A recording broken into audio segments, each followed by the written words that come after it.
everybody, and welcome to the Whiskey Dictionary. I have a fun episode for you guys tonight. I've decided to treat myself to a little something nice. I'm going to be drinking. Well, let me put it this way. I was trying to decide what I wanted to do tonight, and I threw it out there, actually, all to you guys. I put a poll up. I said, hey, should I do a blind taste? Should I do the Wheel of Doom? Or should I try to re-look at all of the ones that I've named Stock It and see if they're still worthy of the name? And Eric Waite Whiskey Studies, in his typical style, came on, tried to be funny, generally does a good job. But in this case, he had a great idea. He said, why don't you do a blind taste on the Wheel of Doom of all of your Stockits? And so I thought that sounded like a great idea, and here I am. So what I think I'm going to do tonight is I'm going to kind of explain a little bit about what I'm doing. We're going to jump in. I have 8 different whiskeys here. Now, I do have 10 of them. Let me back up just a minute. For those of you that don't know, when I do reviews of whiskeys, I give them one of 4 different ratings. It's either Stock It, meaning that's it's not even necessarily the best of the best. It's more, this is good enough to always be on your shelf. Then I have Buy It. Now, a lot of whiskeys fall into Buy It, and frankly, that's because I don't tend to drink terrible whiskeys. And it's good. You know, it's like, this is good enough for you to spend your money on. Awesome. Then there's Try It, which is kind of like, maybe you go to a bar, you might pay a premium to try it just once, but it might not be worth the price of a bottle. And then you have Ignore It, which is Johnny Walker Red. So basically things that are just not worth your time or your money or really anything.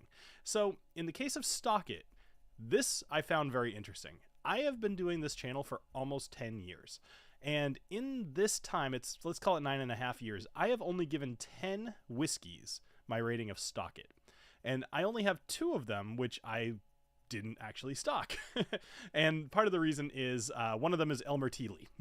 So that one is very hard to find. If you can find it, it's like a couple $100 at this point, which is not worth it. Like, it's delicious, but very, very few bourbons are going to be worth $200. But the only other one that I don't have in front of me tonight is Russell's Reserve 10-year, and part of that is because I finished the bottle somewhat recently, and although I actually did go out, today and I rebought 2 bottles that I actually did not have on my shelf, and we'll talk about that in a minute. I didn't buy the Russell's Reserve because instead of that I actually bought a different bottle of whiskey. So, you know, that's fine.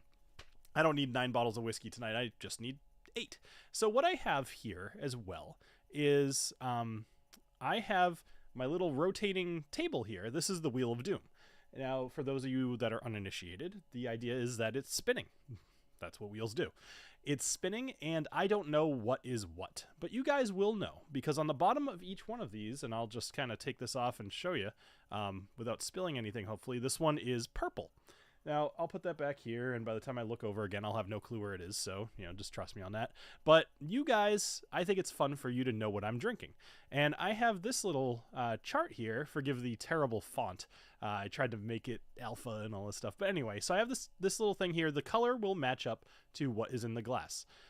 To any of my viewers out there who are colorblind, I apologize. I did actually plan on making marks of some sort on the bottom of the glasses. I didn't have time to before going live. I will do that in a future episode, but for tonight, if you have any questions, just maybe ask in the chat, and I'll be trying to avoid the chat. So let me tell you what I actually have here. You saw it briefly, but I think it's worth going over what I have in front of me. Now, some of these are going to be very low, and that's because I drink them. To start off with, we have Old Forester 1920. Now, this is a whiskey I tell people constantly that they need to buy. And let me get rid of this right here. Video capture device. There we go. This is a whiskey I tell people frequently that they need to buy. This one got a Stock It. This is probably my 3rd or 4th bottle I've had since starting the channel. And that's the way I'm going to kind of think about these going forward. Like, how many times have I actually rebought this?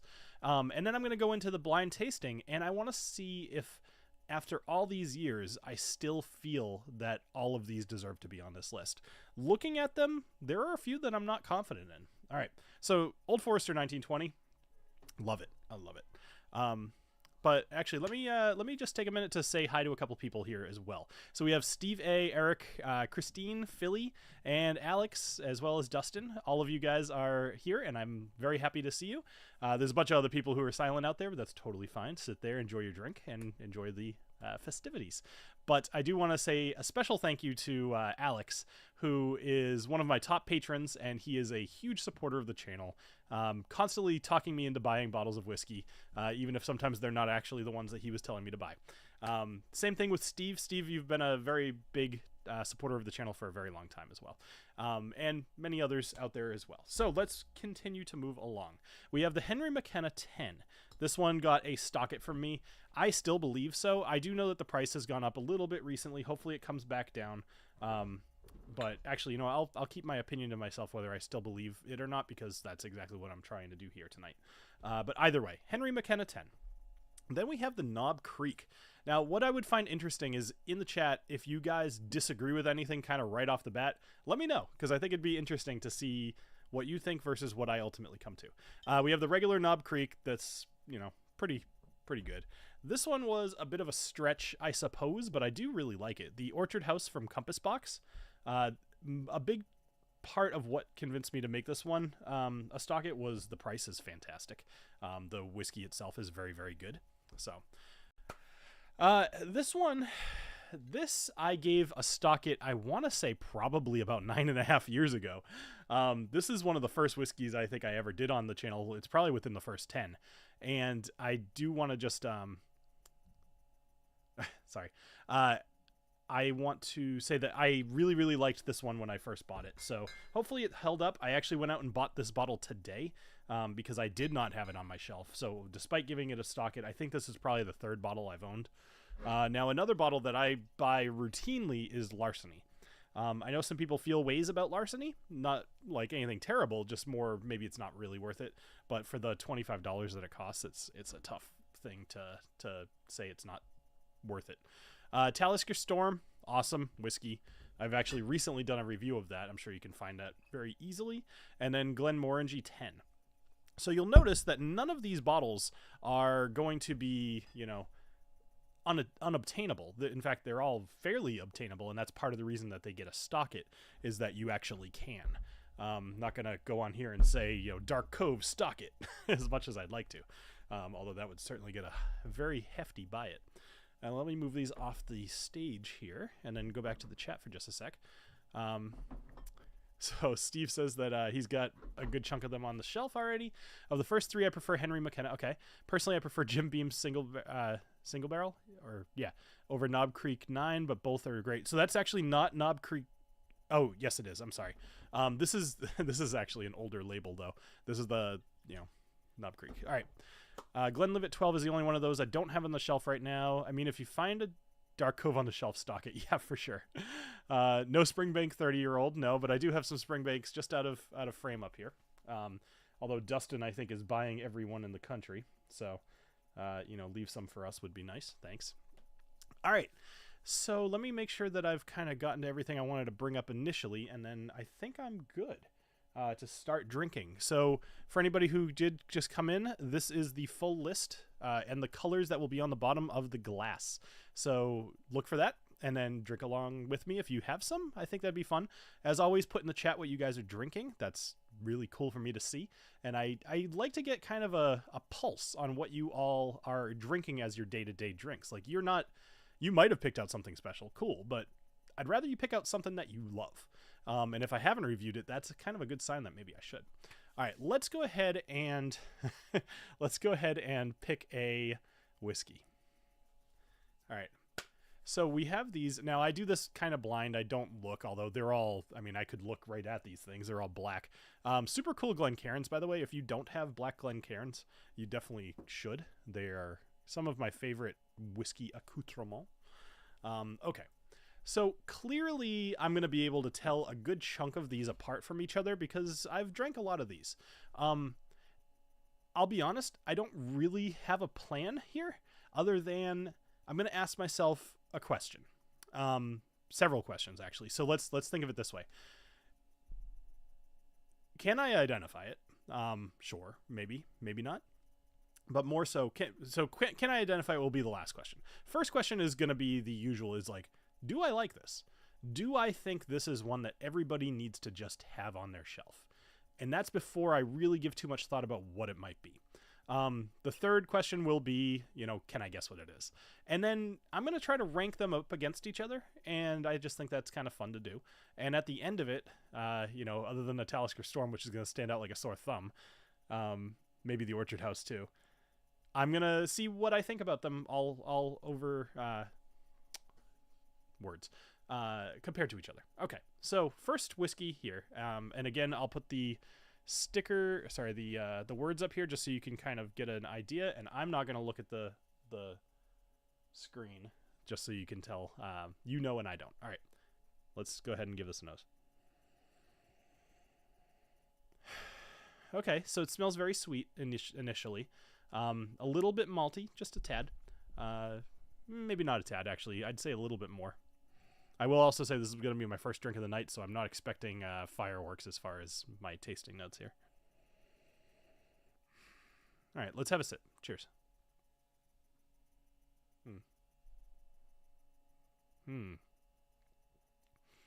Okay. So interesting. My first question to myself is, do I like it? My second question to myself is, do I think this deserves to be a stock it? Third question is, what do I think it is? The first question, actually, of do I like it? On the initial taste, I would actually say not so much. It's not bad. It's just, I have definitely developed my palate to a point. And thinking about what this could possibly be is making me start to realize that this is going to be a fun episode. Because I like questioning what I think, you know? All right, let me have another. Thanks, Dustin. Okay, so do I like it? I would give it like a 7 out of 10. I think it's fine. The finish here, though, has like a weird kind of skunky flavor, and I'm sure that it's not skunked. First off, there's like no, I don't even think you can, but also there's no light down here. If anything, I'm an engineer at heart and I like it dark. See, for example, Alexa, turn off the lights. Watch this. It didn't do it. Never mind. Anyway, it gets very dark in here. So, second question, do I think this one deserves to be a stock it? If I was a brand new whiskey drinker and I drank this, I would probably love the smell. I would be okay with the taste, and I would hate the finish. So at the moment, I actually don't think so. I think I would potentially even drop this all the way down to a try it. Like, there's something in that finish that I'm not loving. And then can I guess what it is? I'm going to guess that it might be the Glenlivet 12. Only because I haven't had that for so long, and this isn't really a flavor that I recognize. It does taste malty, which makes me think it's a Scotch, and I'm really hoping I don't pull a bourbon, but it's entirely possible. It just doesn't really have very many bourbon notes. So let me try one more sip. My memory's telling me that the Orchard House is much sweeter than this, but it's possible it's the Orchard House. But I'm going to say that this is the Glenlivet 12. So let's double check the color here. You should be replaying when I tell you to replay, please. Thank you. Okay, so Glenlivet is the light green. Hey, I guessed it. Very nice. Oh, I love when that happens. Don't expect that to happen a lot.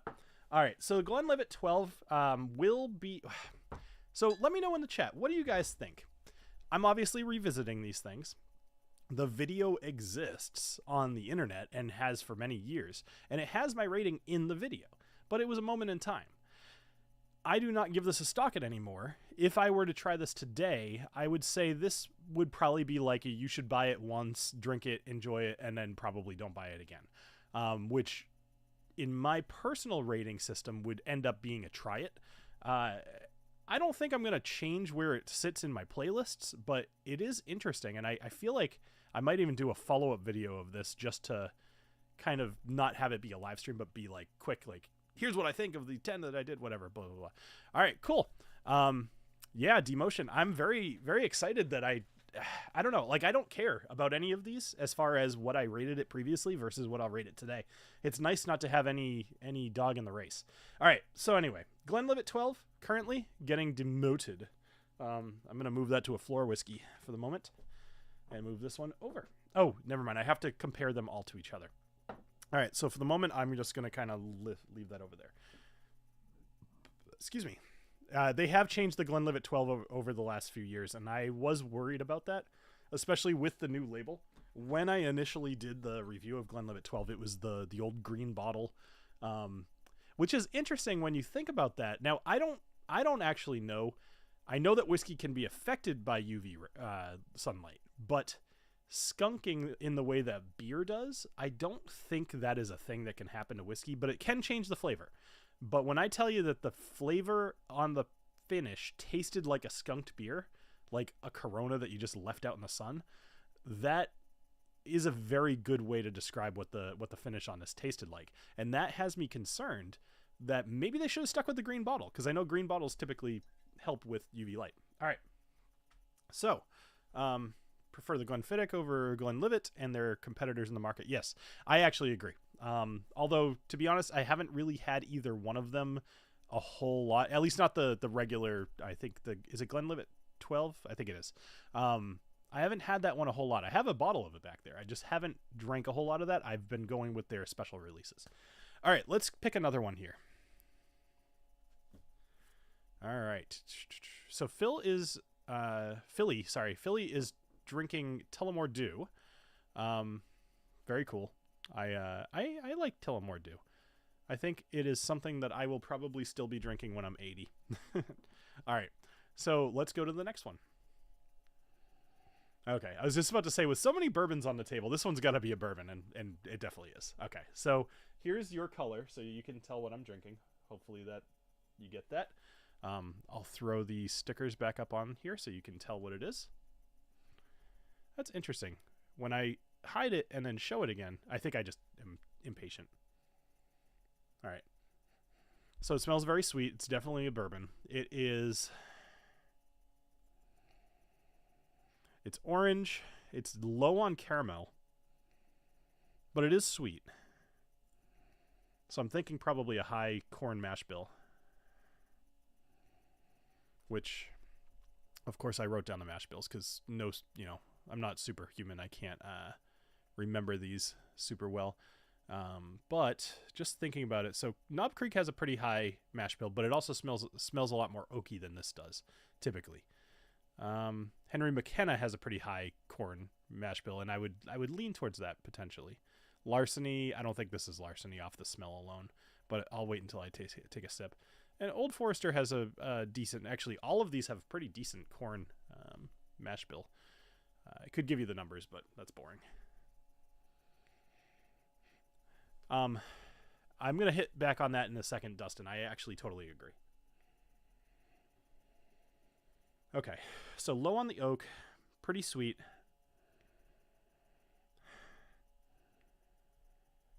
I'm going to take that back. I think the caramel's coming through a little bit, but it's more of a butterscotch than a caramel.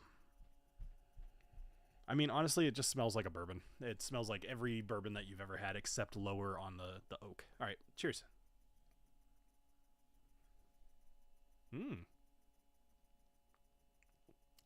I take it back. That might be the Knob Creek. Or it could be the Henry McKenna. But I really need to get past trying to guess what these things are and rather just answer my questions. Do I like this? Yes, very much so. Do I believe that whatever this is should be a stock it, knowing that whatever dictated that stock it in the first place was between flavor, price, availability, etc., etc. I believe so. Whatever this is tastes very good, and I would be happy to drink this any night. It's a very strong flavor. It makes me think that this is a higher proof whiskey. What do I think this is? It's been a little while since I've tried the Henry McKenna.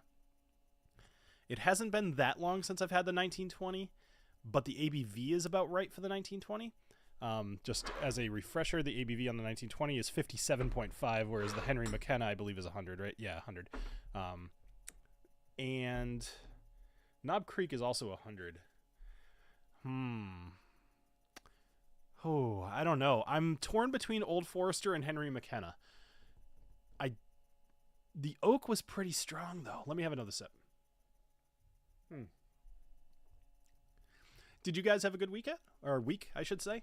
Anybody doing anything really cool over the weekend? Kind of a general question, but I've always liked to think of live streams as like a hangout with people. It just is sad that I can't hear your voices back. So I love when you guys chat with me because it's like a back and forth kind of thing. I can sit here and just talk at you, and that's fun. But part of the whole fun of a live stream is the communication. So, throw out your ideas. I have like kids softball stuff going on this weekend. It's very exciting. I don't know if any of you guys are parents out there. And if you've ever used an app called Game Changer, it's basically a way for parents in the audience to keep score of the game, and then it kind of goes out to everybody else in the audience. And people that are remote, if you can't make it to the game, you could still watch it. And it's not like videoing it. It's more like, one ball, one strike, strikeout, and it's a very cool piece of software. But the coach of my oldest daughter's team asked me if I would run that app for them, and it's actually a lot of work. Especially, I'm not like a huge sports fan. Despite living in Massachusetts, I really should be a very big sports fan because, all of our teams are usually very good. I'll answer that in just a second, Colin. I have a couple of ideas, but anyway, this is just like a thing. But I have a game tomorrow, so I'll get to do that. But it's like kind of a pain. But anyway, I'm just curious if any other parents out there have to deal with this Game Changer app. It's a very well designed piece of software, but still. All right, I'm hemming and hawing over this. I'm going to throw a guess out there that I think it's either the Old Forester or the Henry McKenna. I can't decide between the two. I'm going to decide between the two, but I just want to put it out there that if it's the Knob Creek, I'm going to be a little disappointed in myself, but whatever. Okay, so just so that you can know, the one that I'm drinking is this color. Hopefully that showed up on screen. There we go. This color. And I think this one I'm going to go with the Henry McKenna, which should be dark green, but if it's blue, that's Old Forester. Oh, it is Old Forester. Oh, well. Very, very good either way. That's funny because I have told people recently when they ask me, hey, what's your favorite whiskey? Old Forester 1920 is very commonly my bourbon answer. I just think it's such a good whiskey. All right, anyway, let's pick another one. And while I'm doing that, I'm going to talk to you, Colin. Where in Mass can you get a Springbank? You're in Norfolk. Well, okay. So if you're in Norfolk County, have you gone to Norfolk Wine and Spirits? That's like probably your best bet. If they don't have it, I would say, what is that other place called? I mean, obviously there's Julio's, but Julio's, I was just there today. They don't have any Springbank on the shelf. There is, it's totally escaping me right now, even though the guy actually has about 30 of my whiskey dictionaries somewhere in his storage room. By the way, this one's going to kind of move up somewhere at the top. That one's going to be pretty high up there. Anyway, Norfolk Wine and Spirits is probably your best bet. If they don't have it, you might be out of luck. You might have to buy something online. All right, let's try the next one. So I will throw this up here for you guys and show you the sticker. Cool. All right, hopefully you know what it is.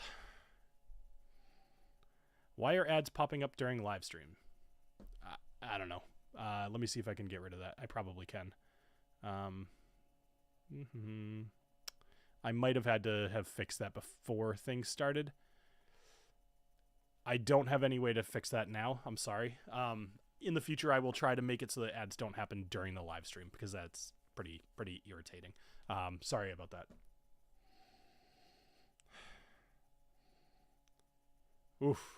Yeah, Eric, I feel you. Eric says that he's working on his video about distillation, which Eric puts out very good quality videos. And actually, Eric, your views are up quite a bit lately. I'm happy to see that for you. I will likely watch your video. I've been wanting to do an episode on distillation forever, but whatever you're going to put out there is probably going to be very, very good and high quality and very informative. So Eric says it's taken him 15 hours plus to finish editing it. For those of you that don't know, my typical videos, like the 10 to 12 minute videos, they take about 4 hours from start to finish between research, filming, editing, and thumbnails and all that stuff. It's about 4 hours. As you've seen, I've been less reliable on publishing videos on Fridays like I've been wanting to. And a big chunk of that is just I I am having a hard time finding the time. It's part of the reason I'm doing a live stream today. I wanted to still put something out for you guys and hang out with you on a Friday night. I used to do my live streams all the time on Fridays, and I really enjoyed that. But now that the kids are older, it's a little tougher to find Friday night to do stuff. It's usually the night that we like hang out with friends or whatever else. Anyway, all right, so let's give this one a nose. Wow, that's a confusing nose. Huh. It's very sweet. It's like candy. It is striking me as a scotch rather than a bourbon. You would think it wouldn't be a very hard thing to tell, but when everything's blind and you got things mixed up, it's sometimes it can be, especially because a lot of things are finished in ex-bourbon barrels.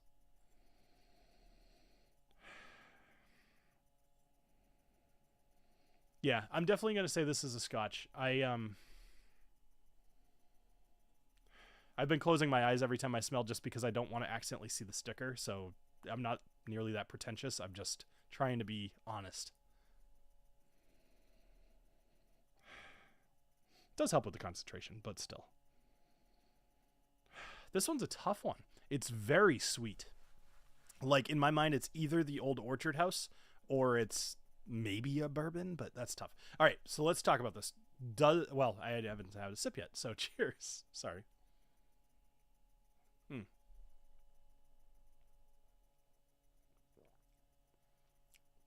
Okay. This is definitely a scotch. It's very malty. Hold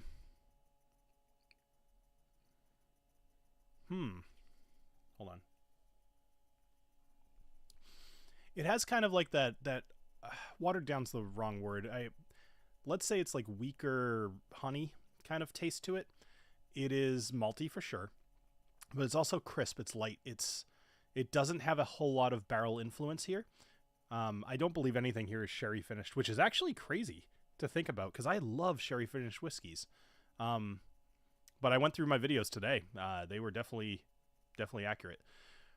I was thinking like the Ano 18 could have made a stock it, except, it's not really very available, which is probably why it didn't. But okay. So do I like this? The answer is yes. Do I believe that whatever this is deserves a stock it?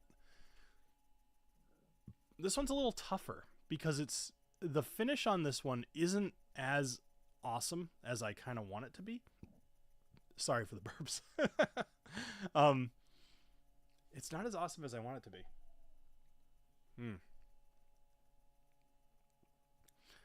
You know what, Eric? I think we all understood that you meant that as a joke. You are a douche, but that's beside the point.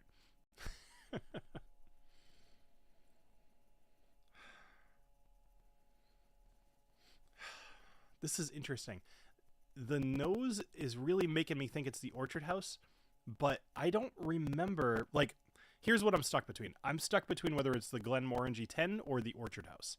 And when I think about my memory of these two, I remember the Orchard House being sweeter on the taste, but I also am thinking about the price and thinking it's not at the price where it would end up being smooth on the finish, which is making me lean towards the Orchard House.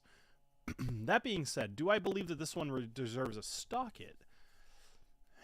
Thinking about my qualifications of stock it needs to be a good price, whatever that means for that thing. I would give a stock it to $100 bottle if it truly was worth it. That would be hard, but still, it needs to be worth the price. It needs to be attainable, and it needs to be delicious. And there can be some flexibility if the price is $30 and it's like not quite delicious, but it's pretty good. That will still go a long way, which makes me think that this one might be the Orchard House.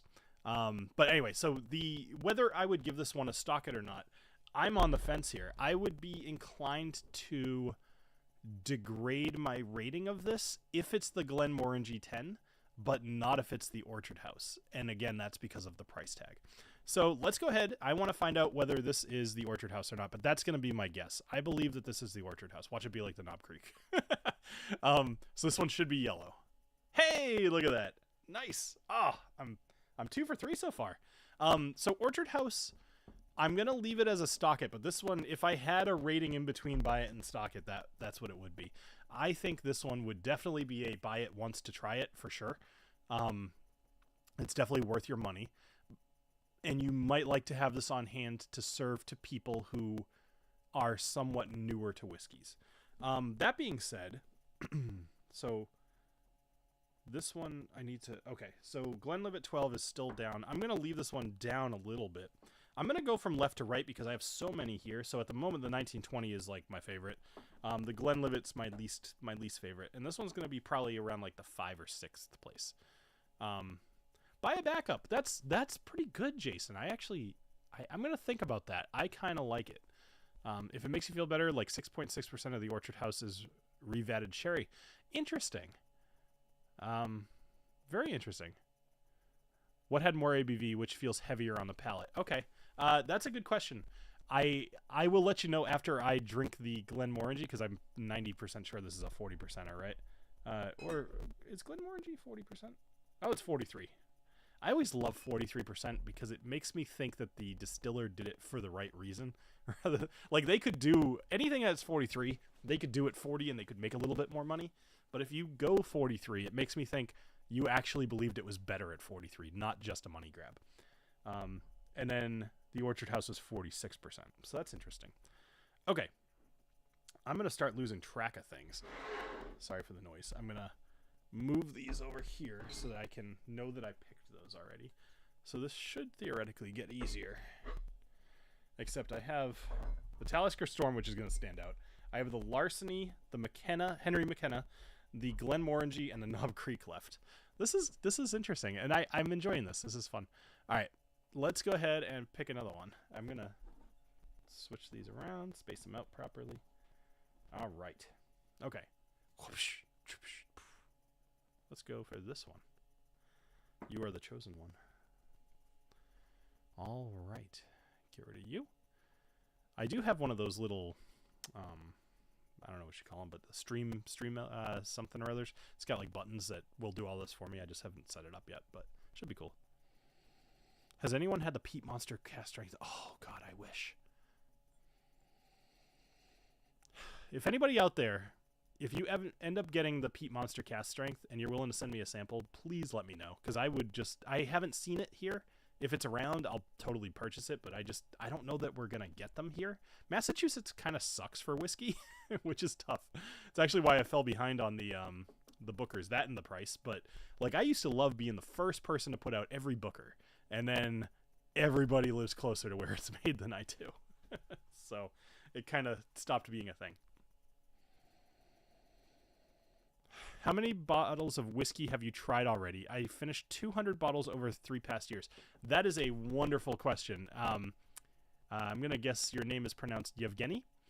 So I have had definitely well over 200 bottles. But so I was looking through my stats, right? Because I made sure that everything was in those playlists of ignore it, try it, buy it, stock it. And there was, I think it was like 160 or something like that. I put the number in Discord earlier today, but maybe 140 something. I was surprised that they were so few. And then it got me thinking, I'm like, well, I've tried a lot of samples, first off. I also have like 250 bottles, so I'm not entirely sure what happened. I do know I have a whole shelf over there, which you guys actually never get to see this. I'm going to kind of, hopefully this is okay. So I have a whole nother shelf way over there. Lighting's brutal. That has a bunch of whiskeys that I haven't reviewed yet. So a little behind the scenes action for you guys. And I don't know, there's probably 25 bottles over there. So that definitely accounts for some of it. But anyway, all right. So this is what I'm drinking now. Here's your stickers. I'm looking away. That's your color. Hopefully you saw it. All right. Okay. Off the smell alone, it's heavily oak. Smells really good. It's very well balanced on the nose. It's a little bit sweet. It's got a nice toasted oak kind of smell here. I would put it... I would say this is sweet. I don't want to just keep saying the same words over and over, but frankly, like I can do good tasting notes when I'm kind of all by myself, and I've said this a million times on stream. It's more like to define, if I smell something and it's really sweet, I think to myself, okay, this is really sweet, so it's like candy, whatever. It's like high corn. What else does it smell like? Okay, honey. So this smells like crystallized honey. You know, it's like the little bit of extra sugar. Like it is that little bit of pretentiousness, but it's also more refined. It's more specific and it's more accurate. So anyway, this is honey. It's crystallized honey. There's also a little bit of like it's not. This is weird because I'm confident there's no peat in this whatsoever because it's definitely a bourbon. It's definitely got a little bit of char to it. Like there is not a hint of peat in this. But what it does remind me a little tiny bit of is peat smoke from heather rather than maritime. Which is weird because I'm not sure what part of it is making me feel like that. But like I would almost say it's like a lilac-y kind of thing, or it's not grass. It's more like a flower, but that doesn't make a lot of sense. Unless this has a slightly higher rye bit in the mash bill, which once I figure out what this is, I'll tell you guys what the mash bill is. I'm kind of working my way through this, and I'm associating things that don't make a lot of sense, but they make sense in my head. So hopefully you're following this. But anyway. Yeah, I mean, Dustin's right. Like, wood smoke, like toasted barrels, can definitely give you a feeling of peat. But I'm, like, aware that it's not actually peat. So. Okay, let's have a sip. Cheers, everybody.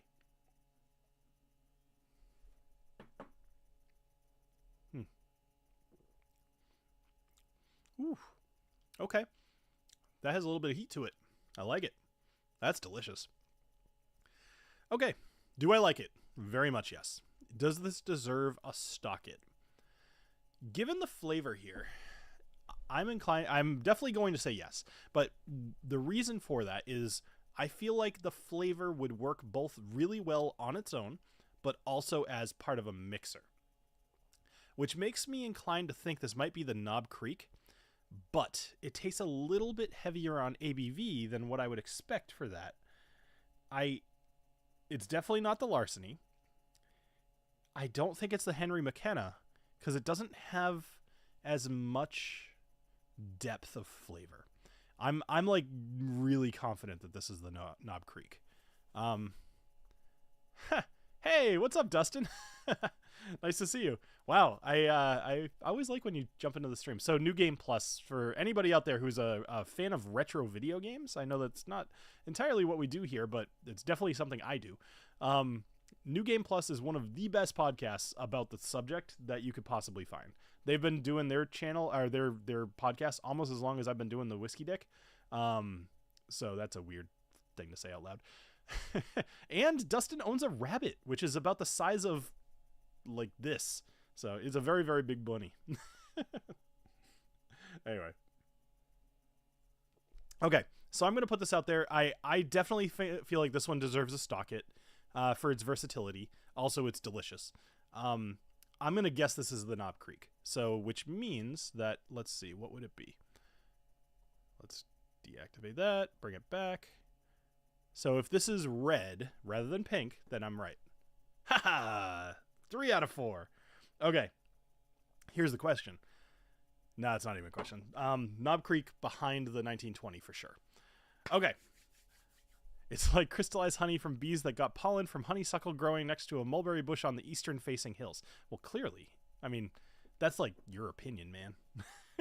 But I remember I had a video written years and years and years ago that I still haven't done and I might film. Do you remember, I want to say it was probably 5 years ago at this point, there was a trend that was going around that was like, it was like things that whatever profession says. And, it wasn't the like, what I think I do, what my friends think I do, what my parents, it wasn't that one. It was something different. It was like things that this person says. And I had like things that whiskey reviewers say. And one of them was, arboreal honey. And I just thought about that for a minute, and I'm like, okay, technically I understand what you mean. But if you can understand the flavor difference in a whiskey, not arguing about actual in honey, if you can understand the flavor difference about like clover honey or flower honey or arboreal honey, like, come on, what, you're pollinating flowers in a tree? Come on. Then you're like you're either a genius or you're full of shit. So, oh, thank you, Donner Pass. Yeah, I just turned 41 on Monday, actually. Like, what, 4 days ago? Yeah, so 41. Kind of an uneventful birthday. But I had a good time. It was nice. Let's see. So Sean is enjoying some High West Campfire from last year. Okay. My group plays D&D and drinks scotch. The game gets better as the night goes on. Totally agree with you, Colin. I'm sure the fact that you brought that up means that you're at least aware of my Dungeons and Drams channel. But if you're not, you should go check it out. I'm a genius who's full of shit. I think you're a shit who's full of shit. All right, let's go ahead. So I guess the Knob Creek properly. Cool. So I'm 3 out of 4. Let's grab the next one here. Hey, Steve, thank you very much. Appreciate that. Happy belated birthday. I'm going to give you a thumbs up. All right. So we've got our next one here. Steve, you're awesome. I really appreciate that. Eric, you are getting old, but you don't look it. Okay, this one is interesting. So it does smell like a bourbon, but it doesn't have a ton of depth to the flavor. It's screaming Larceny to me, but we'll see. So let me show you guys. I keep kind of forgetting to do that. I don't want to just leave these things up here, so I do keep showing them. I just feel like they take up too much screen real estate, but I'll figure something better out in the future. Okay. So, off the smell and the taste, do I like this is the question.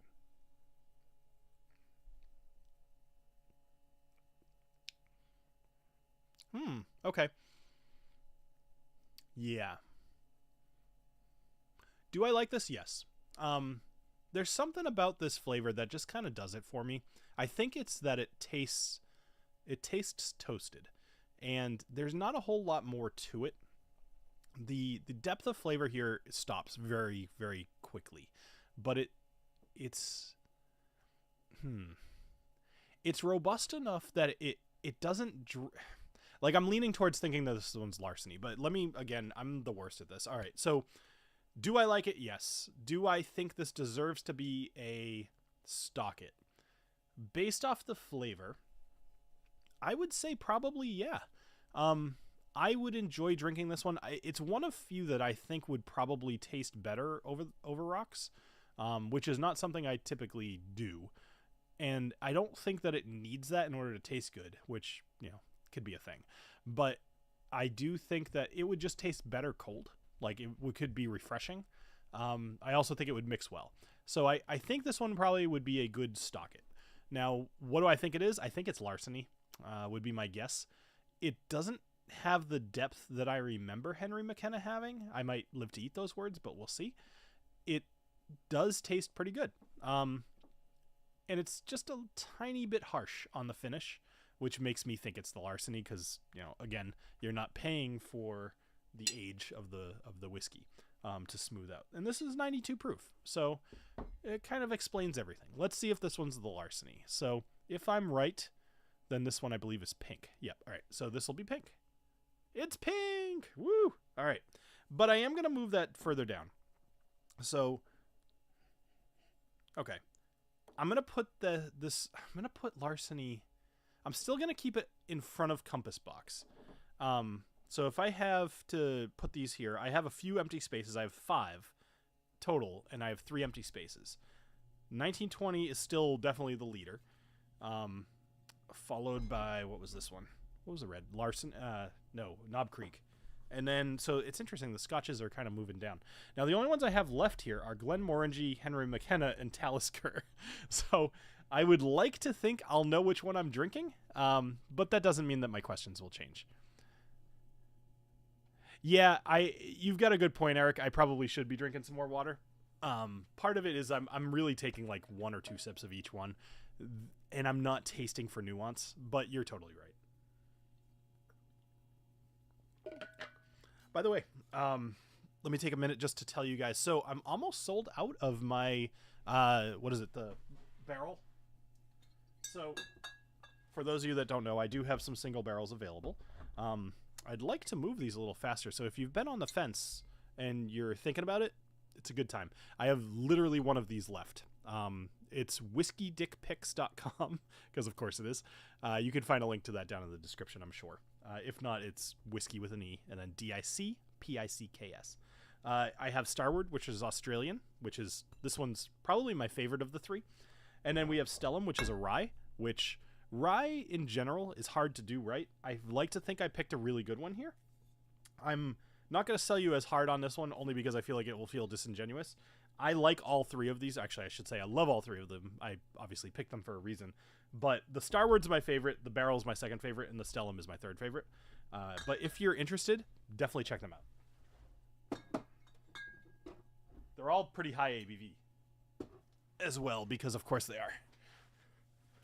Yes, definitely make sure you spell the site right, because Whiskey Dick Pics probably wouldn't be a very impressive site.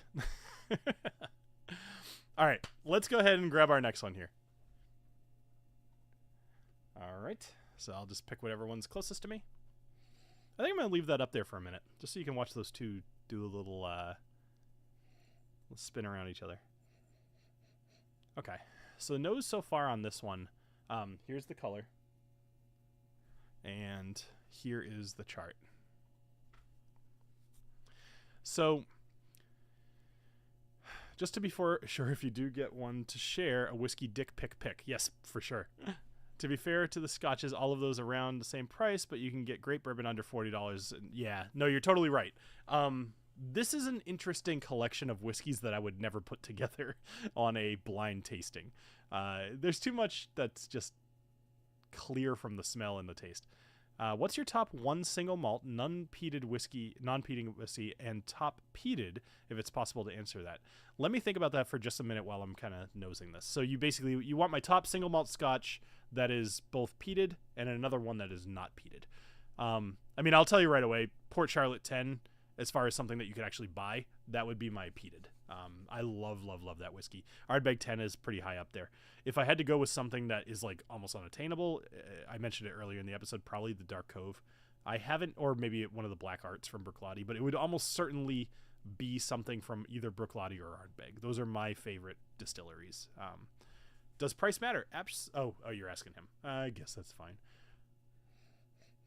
For me, definitely. I run this channel like I am an absolute tightwad. So,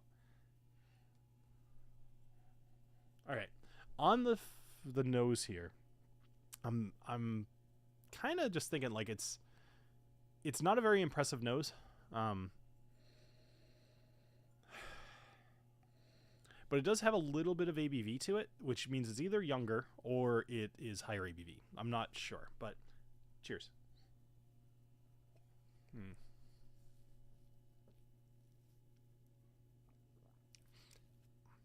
Oh, okay. This is interesting because I know what it is, right? I have the Glenmorangie, the Henry McKenna, and the Talisker Storm left. This is clearly the McKenna. However, the nose on this, it kind of did nothing for me, whereas the taste is fantastic. So, my questions. Do I like this? Yes, very much. Do I think it's worth a stock it? The price has changed considerably in the last few years. I don't know when I reviewed this one. I actually want to say it was earlier this year, but it might have, the years kind of blend together. It was either early this year or it was early last year. Either way, it was within the last year and a half. And I bought this originally, I want to say for like $45, but I've also rebought it. But I also think when I rebought it, it was $60. That being said, I'm 2/3 or 3/4 of the way through this bottle. I'd say 2/3. So I clearly love it. And so I do think it deserves the stock it. The price is a problem. And I hope the price regains some sanity. Okay. Yeah, I mean, I got to think that this is the Henry McKenna. I don't imagine this being anything other than that. So if it's the Henry McKenna, I think that's green, right? Yep, dark green. Woohoo! All right, so I'm gonna put this one in between. Yeah, I think it's better than the Knob Creek, but I don't like it as much as the Old Forester 1920. Yes, I don't love paying $60 for Henry McKenna 10, but I will, because I also look at like Old Forester 1920, which I put them somewhat equal as far as how much I like them, and I like the 1920 more, and I think that one's closer to like 55, so they're at least close. So yeah, I think you're probably right. 60 is not going to get much lower. There's going to have to be something massive that happens to change that. That was super close. I feel like every time I live stream, I spill something. But anyway, this one didn't want to get picked, so let's go with the other one. Try to jump out of my hand. All right, so here is... This one's either going to be the Glenmorangie or the Talisker Storm. If it's... I think I tried to make the colors right. I think the Talisker Storm is purple and the Glenmorangie is orange. Let's see. Yeah, it is. Okay, cool. So here's your color. Shouldn't be a surprise. Okay. Heaven Hill won't lower the prices. They'll just add new, cheaper brands. That's an interesting point. However, if I had to pick a distillery that was really good with their cheaper brands, Heaven Hill would probably be it. Mellow Corn, man. Larceny. Trying to think of their other ones. Is Old Overholt from them? Old Grandad is. Is Old Overholt? I don't know. Somebody let me know in the chat. Is Old Overholt a Heaven Hill? All right. So here's what I'm worried about. On the smell here, I'm actually not picking up any peat. It smells a little sweeter. I'll know immediately once I drink it. But if this ends up being the Talisker Storm, I will say that I'm very surprised that it is not more smoky on the nose. Old Granddad's Beam. Thank you. Yeah, I'm trying to picture Heaven Hill's website in my head, and they have a bunch of different brands. I should probably just memorize it instead of trying to picture their website, because that's obviously not working for me, but yeah.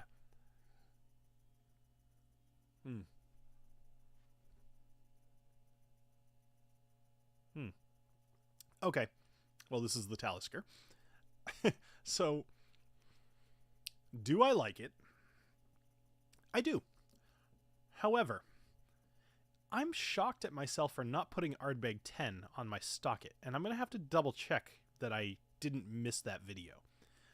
Because when I drink Talisker Storm, when I drink this, I really enjoy it. I like it. I do think this deserves... do I want to say that out loud? I immediately kind of thought about changing my mind here. Talisker Storm was my most recent Stock It.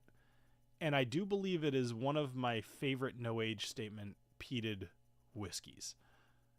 But when I really think about it, is this better than, say, Ardbeg 10? I think I need to do a quick little taste. Let me grab another glass. All right, so Ardbeg 10. I have so many Ardbegs. They're all over the place. Vanilla key. This is the 10. All right. So, let's grab the 10 here.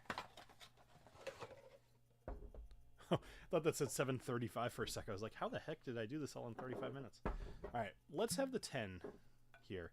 This might be a case of me upping another whiskey out of Buy It into Stock It. I am very much biased towards loving Ardbeg 10. Yeah. Ben of the North, you changed your name. I like it. Donner Pass changed to Ben of the North. So he says Talisker Storm is the only Talisker he's owned thus far, and he'd be happy to have it again. And that's a good point, because the Talisker 10 versus the Talisker Storm, I remember doing those two together, and I think I liked the Storm more. But let me try this. Oh, it's just so good. Hmm. You know, I am 100% going to add Ardbeg 10 to my stock it list because not only is it amazing and it needs to be on your shelf, but also this is probably my 4th bottle that I've had on my shelf. And I realize that might not sound like a lot if you really kind of consider it, but it is. Like, when I have this many bottles to choose from and I go out and buy another Ardbeg 10, that should say a lot. Just drinking this versus like, it's not a fair comparison. I think the Talisker Storm is quite a bit less than the Ardbeg 10. I need some water in between those two. But anyway, all right, let me get kind of back to what I was doing. How many of you out there are like peat lovers, by the way? Just either say yes or no, because I want to actually, I don't want to just hear yeses. Do you love peat or do you not love peat? I don't want any middle ground. It's just yes or no.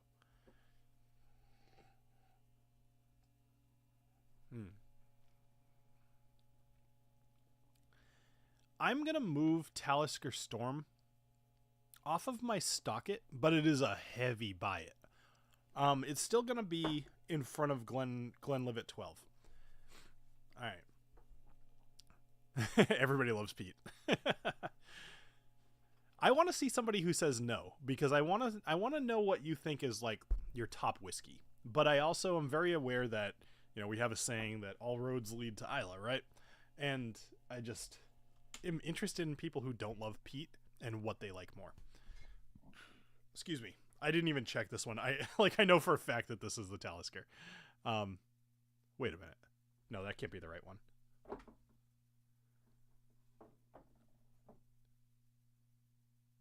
Where did I put this?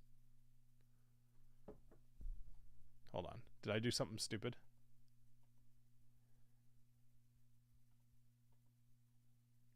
I might have done something stupid. All right, Talisker Storm is purple. There's no way. Wait. What?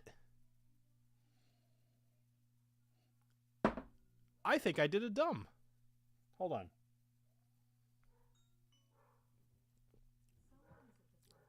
I sure did. There's no way that's the Glenmorangie 10. There's no way. All right, hold on. I'm starting to realize that I just did a total dumb thing. Hold on. I talked all about Talisker Storm. I even drank it against the Ardbeg 10, and I think it was the Glenmorangie 10, which I don't remember Glenmorangie having any hint of peat in it. All right, hold on. I need a brand new glass. I gotta try something different here. Yeah, I think maybe I poured the wrong one in the wrong thing, but all right. Let me just. I don't know. Where'd that orange one go? Oh, recount. All right, get rid of this. Put it over there. Let's turn the video cap off.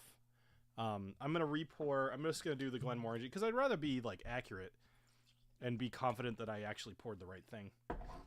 And I'm not confident I did. Especially now that I have an Ardbeg 10 on the table. Like I've got like 12 glasses going on here. You know, you'd think 8 would be enough, but nope. I apparently had to add 3 more. Okay. Glenmorangie on my left, Talisker Storm on my right.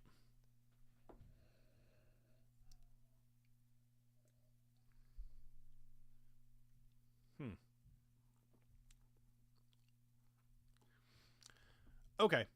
There's like a No, I'm not hammered. I promise. It's not there yet. That's why I like to do the hour-long streams, because after an hour it starts catching up to me. So with the Glenmorangie here, it does have this like it's not cloyingly sweet. There's a word that's like where it's very dry, you know, not tannic. Tannic would be how I would typically describe it, but there's something else to it. It's not malty. It is just very, it's drying out my tongue. And that is what I was misinterpreting as peat, which is very strange. This is something that's kind of blowing my mind right now. But then as soon as I smelled the Talisker, Like, there's no doubt in my mind that that one is peated. So, I don't know. I'm not feeling embarrassed. I'm feeling more like surprised, I guess, that I would possibly misinterpret Glenmorangie 10 as Talisker. But that's interesting. I'm going to have to look. Does anybody know, like, does Glenmorangie claim to have any... Is there any peat smoke in Glenmorangie? Delicacy? No, I can't imagine. I don't know. I'm going to have to look this up.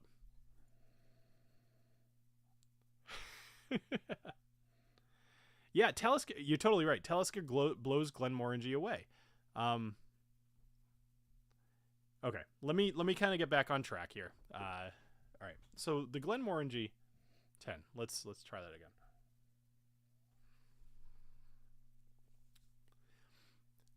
I mean, I guess that's kind of what blind tastes are for. I'm gonna just kind of add this to the end of the list.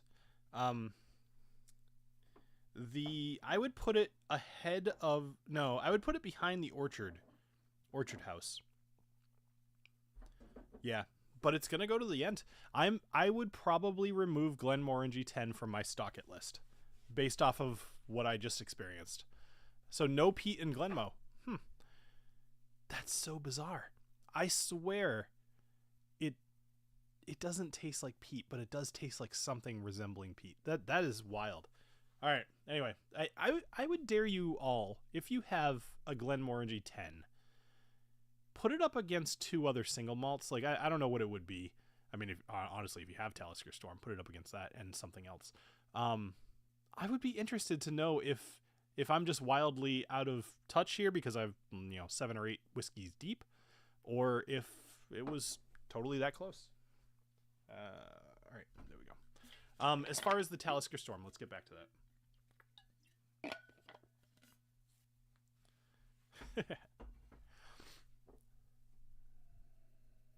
So May is 5 years since I started my Scotch whiskey journey, and I've never had Glenmo 10. First Glenmo was Quinta Reuben. Nice. That's a good one to start with. Well, not to start with, but I'm surprised you've never had the 10, but the Quinta Reuben is good. Yeah, I think you're right, Dustin. I'm gonna give myself an out and just say the wide variety of random shit that I've had tonight is messing with my tastes. All right, so with the Talisker Storm now.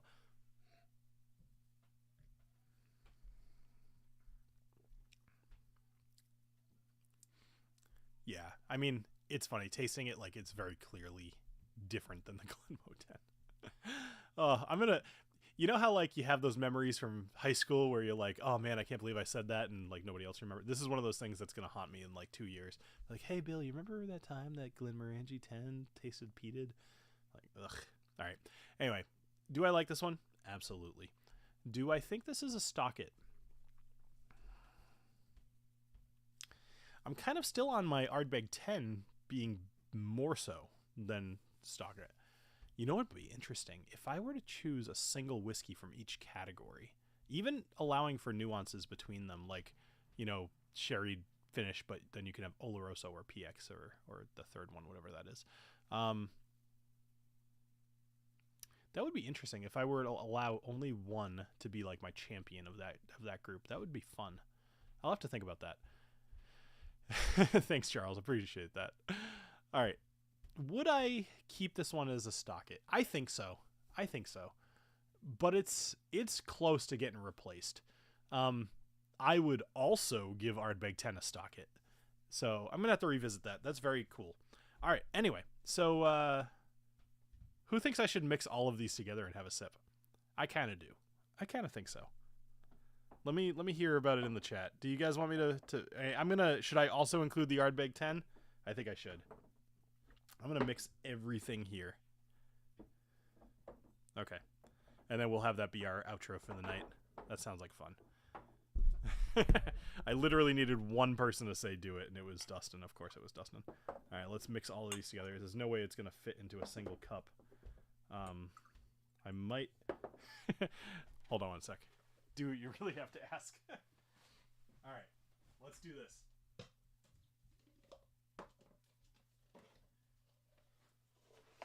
You guys are going to like this. So, I don't think you guys have ever actually seen these. Forever ago, hold on.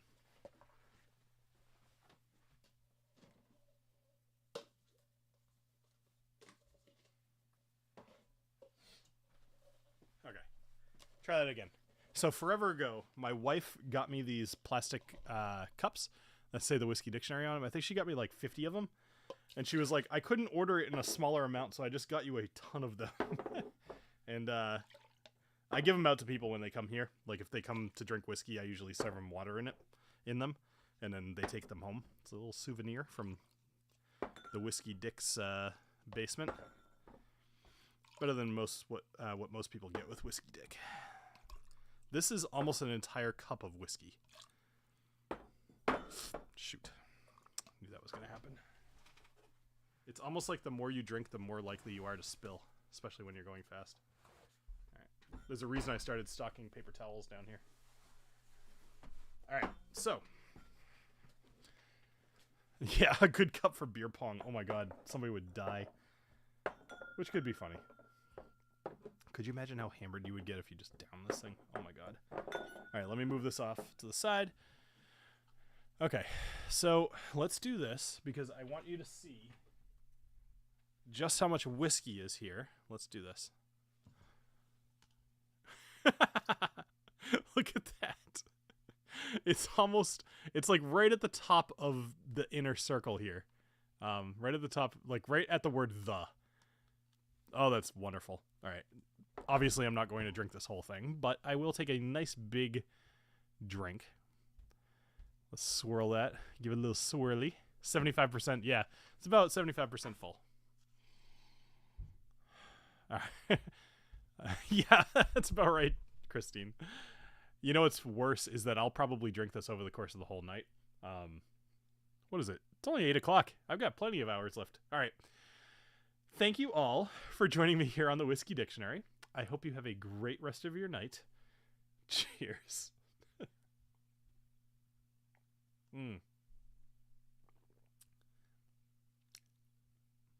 Wow. I'm going to take a minute and I'm going to try to describe this flavor bomb to you. Okay. So, the Ardbeg 10 was an interesting thing to add here. Holy crap. So, picture... Oh, man. It's like taking my breath away. The ABV on this must be huge. Okay. Most of the stuff that I've had tonight is like 50 or above, actually, too. So, okay. How would I describe this? Heavily alcoholic. So the main flavor I'm getting is peat, and that is coming from the Ardbeg 10. There is a little bit of backing from the Talisker, but the Ardbeg 10 is dominating here. However, the very first taste that you taste is more akin to the Orchard House than anything, so it blows your mind. It's just like, oh, I'm delicious and sweet. Oh my god, smoke. So, anyway, this is awesome. I'm gonna have another sip.